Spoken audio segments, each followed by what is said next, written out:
The recent success of the movie The Hunting Ground, which deals with rape on university campuses, that seems to be the topic of the day today.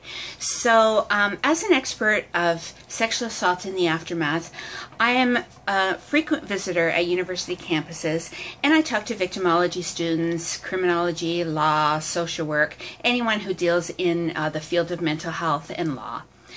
I would like to share with you 6 important steps to take when facing sexual assault on campuses. Number 1, don't put yourself in a vulnerable position, or don't look like you're vulnerable.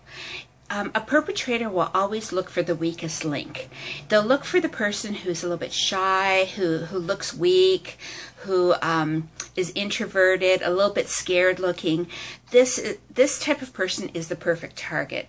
What you want to do is you want to imitate strength. So you want to walk with a firm stride, you want to keep your head up, you want to be looking around so that you know what your atmosphere and what everything is like around you. And these are the types of people, the confident people, that never seem to get attacked unless they're in a vulnerable position, which sometimes that's not within your control. So try and exude that strength. Even if you don't feel it, fake it. Number 2, if you happen to use the buddy system, this is where you go to a party or you walk to your car and you go with someone. You pick a best friend, call them your buddy, whatever you want. If you're in twos or in groups, you're going to be less likely to be attacked.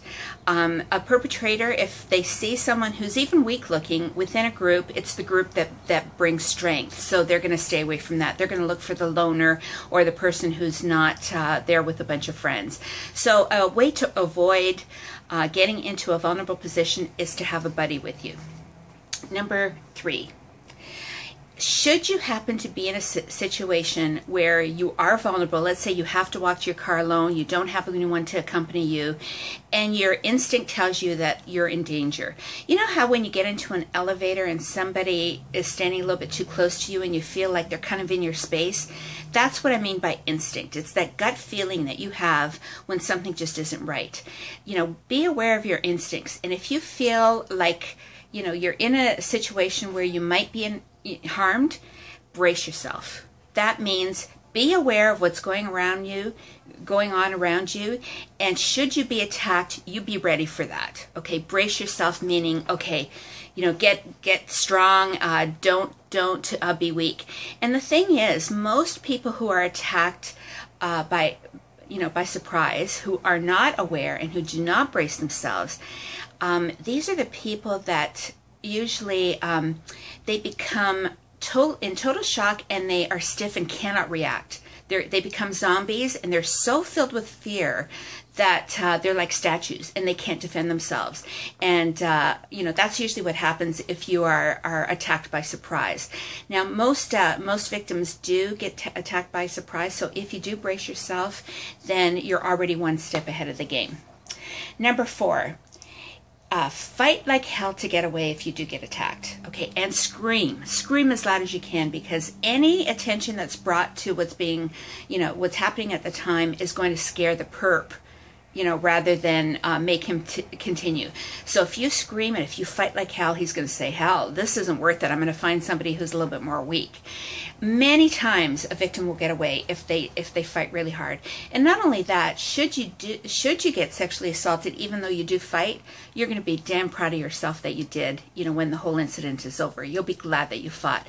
In talking with victims of crime, especially the aftermath, so many of them feel guilty that they didn't try harder to get away or to fight. And so this will help you with the aftermath and dealing with all the problems that come after being sexually assaulted. So, you know what? Fight like hell. Number 5, try to remember details. Let's say you are being sexually assaulted. I know it's hard because, being violated is the worst thing in the world. You're in shock, somebody's violating you. Try and remember details. Try and remember what he looks like. Try and remember what his hands look like. Try and remember what if you hear his voice, anything you can think of, try and remember it. Then, later on you'll be able to be more coherent as far as, giving details of the crime. And number 6, report it to the police. First you report it to the police, then you report it to the university campus. I'm telling you, go to the police. They are your friends. I have heard all kinds of horror stories about victims being mistreated by local police. I personally did not have that problem. You have no better friend than a police officer.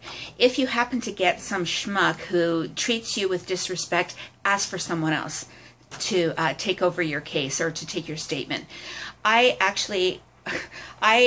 dealt with the Detroit Police Department. They were true professionals.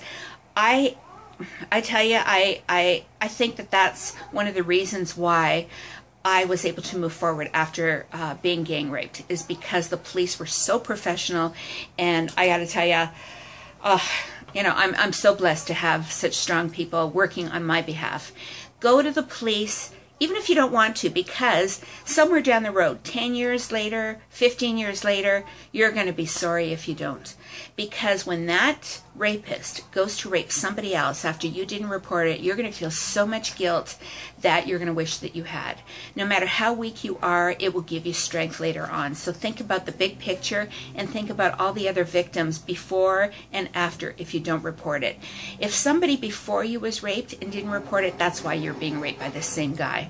And you know what? They'll always rape again. A rapist never stops at one victim. There's always multiple victims. So report it to the police, and then you report it to university campus. Tell them what's going on if you were raped on a campus, and you absolutely make sure they do something about it. Do not let it go. You know, get a team of people that support you, that will sponsor you in your effort to make it well known that you were sexually assaulted on campus and that they have to do something about it. If the perpetrator is another student, you better darn well make sure that that student, you know, gets arrested for that crime. There is no excuse for university faculty, university managers, presidents, chancellors, for them not to take you seriously. Sexual assault is an absolute epidemic right now, especially on university campuses, and you can do something about it. So those are my 6 steps, as simple as they are. You know, I would love to hear your questions that you might have about sexual assault or the aftermath. Feel free to ask questions below in the link below, and please subscribe to my channel because I will have lots of more videos to come in the future. Thank you.